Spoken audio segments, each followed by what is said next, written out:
आज मु आपनक सहित लाउर टेस्टी रेसिपी नुआ उपाय बनै देखैबी।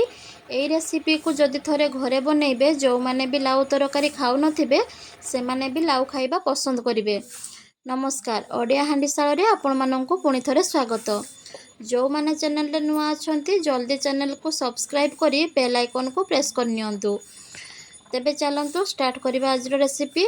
लाउर ए रेसिपी पाई एठी मु पाखा पाखी 500 ग्राम लाउ नेइची। प्रथमे लाउरु चोपा को छड़े भल भाव में धोई नियंतु। तापरे लाउ को टिके बड़ साइज करी काटी नियंतु। एबे आमे कड़ाई रे 3 रु 4 चमच सरिष तेल देई तेल गरम होबा को दबा। तेल गरम होला परे सेथिरे काटी रखिथिबा लाउ को देई 2 मिनिट पर्यंत भाजी नबा। लाउ को टिके भाजिला परे सेथिरे हळदी गुंड, लंका गुंड आउ टिके लूण देई लाउर कलर चेंज होला पर्यंत भाजी नबा।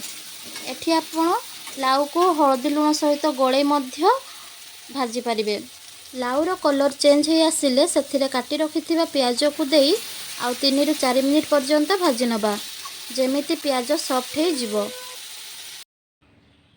लाउ भाजी हेला भितरे आमे लाउ पाई मसला रेडी कर नबा। सेथि पाई एठी 2टी कंचा लंका, किछि रसुण आउ अदा को दर छेंचा करि नबा।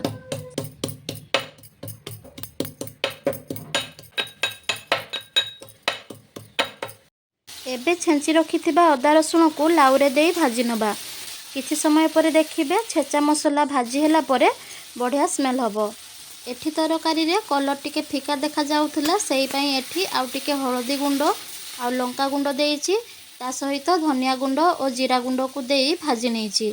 जदि आपण स्टार्टिंग रे हळदी आउ लंका गुंडर मात्रा ठीक नहीं थिबे तेबे आपण हळदी आउ लंका गुंड को स्किप करी जीरा धनिया गुंड दे भाजी नेबे। वर्तमान सेथिरे आमे गोटे मीडियम साइज रो बिलाती को काटी सेथिरे ऐड करी भाजी नबा जे पर्यंत बिलाती सॉफ्ट न हो जाइछि। बिलाती सॉफ्ट होला परे 2 कप पानी देई 5 रु 6 मिनिट पर्यंत फुटिबा को छाडी दबा।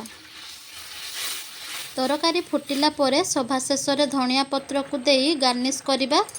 वर्तमान आमर लाउ तरकारी रेडी हो जाइछि। आपण माने चाहिले याको भात किंबा रुटी सह खाई परिबे। थरे एई उपाय रे लाउ तरकारी बनै देखंतु केमिति लागिला कमेंट रे मो सहित शेयर करंतु। आजि पई रहिली पुनी थरे आसीबी नुआ रेसिपी सह। नमस्कार, जय जगन्नाथ।